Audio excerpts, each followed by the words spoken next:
Hello and welcome to another Zach Carnage video. So today we have another Tau loadout video. Now this is something of an update, so I thought I'd just begin by showing you the little bit of work I've done on my commander.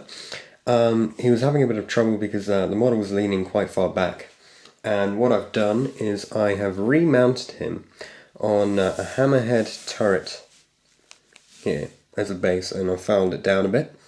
And what I did was I put some bits of green stuff underneath the feet, pressed it in and glued it on, and then I've glued some sand around it. And the idea is this is just a ruined hammerhead turret, and what I'm going to do is I'm going to put some sort of magnetized thing in the back here, and I'll use that as a wound marker to show that he's taken so many wounds. Now this is actually slightly wider than the normal Games Workshop base, so it's perfectly game legal. And yeah, it's working really well. I've magnetized it up so all the weapons can come off, and the thrusters also come off, which I think is a nice little effect. So if I want a more basic looking commander, I can do that. And even if I want, I could actually take the weapons and put them on the back like that as well. So I think that's an interesting thing to be able to do. Now, the main part of this video is I'm going to be talking about the little update we had from the FAQ. Now, a lot of people have been commenting on my videos saying that I need to take advantage of this, and I have noticed it. It's just I haven't really had time to make a proper Tau loadout video talking about it. So basically, the thing that came up was that now we can have two of the same weapon and not have them twin linked. Now in previous iterations of the codex, if you wanted to take two of a weapon on a crisis suit, you just couldn't do that. You could have one of the weapon or you could have a twin linked. That was it. There was no in between. Now you have the option to take one of the weapon, the option to take two of the weapon, the option to take one twin linked and one normal weapon, or you can take different weapons. So these two I'm showing off. They are running two.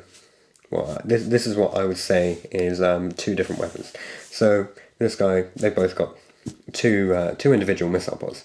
Now, obviously, you have to pay the points for two separate missile pods if you want to do it. You can't pay the extra 5 for the twin linked and say, oh yeah, no, it's two weapons choices, because that's not how it works. You still have to pay the full amounts in points, and I think some people weren't quite getting this. Now, there is the option to go for the twin linked choice and a single choice. So here I'd say the two on the arms and the twin linked, and the one on the shoulder is normal. Now, I think a lot of people are considering this with things like the missile pods and the burst cannons because of the increased range and the amount of damage they can do. I'm not so sure about this. I think, considering the amount of points you're putting in, I would just go for two separate weapons.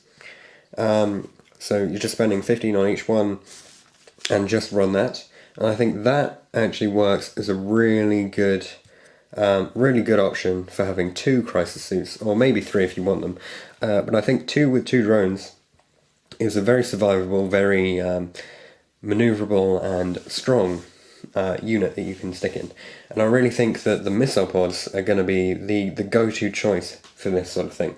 Now you can use the plasma rifle, and I do really love both the look and the idea of the plasma rifle.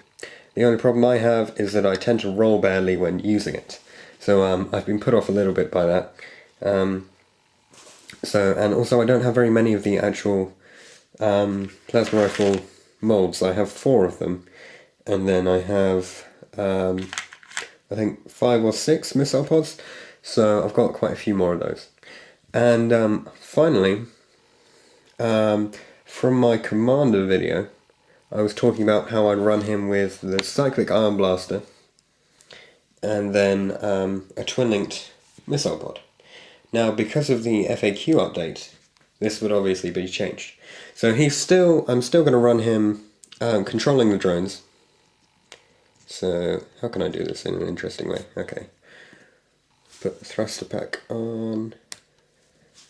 Okay, so he's still going to be controlling drones, so he needs a drone controller. He's still going to have a cyclic ion blaster for when enemies get closer. But now that he can run 2 missile pods as well, I think this makes him really strong. I think this makes this loadout a really strong competitor, because you'll be able to fire the 4 strength 7 AP4 36-inch range shots at BS5, so you're hitting on 2s. And the good thing about the fact that he's going to be with the marker drones is that while the marker drones are firing, he can still fire. That was the main point of using missile pods, because if I stick him with plasma rifles or just a cyclic arm blaster, then the drones are going to be shooting at stuff that he just can't, because he's not close enough. So that's really the point in having these missile pods. And we're going to try and keep him back, so we can keep the Slayer the Warlord away from our opponent, try and keep him alive, and have the drones still firing and have him still firing. Anyway, thanks for watching this quick update video. Hopefully it was useful for you to watch.